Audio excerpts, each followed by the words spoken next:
I mean, the guy who was doing the audiobook, I think he was fine, but you know how that can be though with an audiobook, because at a certain point, as it began, he did a Russian accent, and I was like, I hope that's not going to be like a trend, and it was.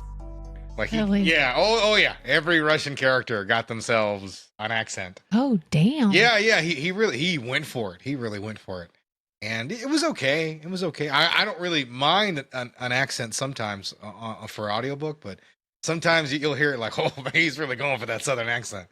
All of a sudden some character come on and go, well, I do declare, I've been attorney for many years in this county. You're like, oh, wow, yeah, he's going for it.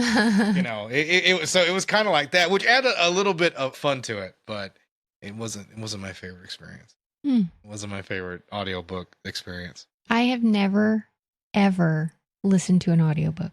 You never have? Never. Not one. Okay, so this is the first one that I ever did. I got recommended me to try it out, and I had like a free one that I could get off iTunes. And so I bought Richard Matheson's I Am Legend. And this was a little bit after the movie came out, maybe a year. And so, okay, I had a job where I worked in a warehouse and I cleaned equipment and put it away, basically. And so I would put that on while I was listening, and I was just captured by this audiobook. And I got really into it for a little bit. I listened to quite a few audiobooks that way. I did a lot of Cormac McCarthy that way. Huh. And it was great I felt like I was getting my time back. So just kind of having some AC/DC or music on in the background, because that's what it was. I had a radio. There was just a big radio out there. I could put on my headphones and I could basically get a book read while I was working. Someone would read a book to me, and I was still getting all the information in said book. Except occasionally I was getting nice voice acting, and some books were really well done. That's where I found World War Z, which was an excellent audiobook, because the book is nothing like the movie. The book is basically like a series of interviews about the zombie apocalypse and how we beat the zombies. It's a postmortem on it, actually. And so because of it, like, they got different actors for each part, like Jurgen Perchnow, Mark Hamill, Alan Alda. Like, it's a really, really nice cast in that. A really nice cast. Henry Rollins. I really recommend, read Max Brooks's World War Z, but if you can, go to Audible and definitely pick up that audiobook, because that's probably one of the best I've ever heard. Mm-hmm. It really feels like you're just listening to like an audio play. It really is fantastic. So those are some of the other ones that really got me into it. And I've enjoyed it over the years, but I hadn't done it in a really, really long time. And I did it for this one because I don't own The Hunt for Red October. Mm-hmm. I've never read Tom Clancy. And you never will. I never will. I still haven't read him. I had him read to me. And trust me, I for the rest of the series, I don't think I'm going to pick That was my next question. Does it count that you read the book? Oh, wow. You're gonna just discount it like that already. I don't know. Well, you didn't really read it. You listened to it. I listened to it, yeah, but I still absorbed all the knowledge that I would have had I read the book. True. Yeah, there's no difference in me reading it as opposed to it being read to me. I'm still absorbing all that information. I'm just doing it in a way where I'm in an environment where I can't sit down and read. So you should call it something different than like experienced it, but I'll read. All read. I listen. They shouldn't hire you on the marketing team, is all I'm saying. Radio. Radio? No. Radio. No. Radio. It's just getting worse. It's just getting worse.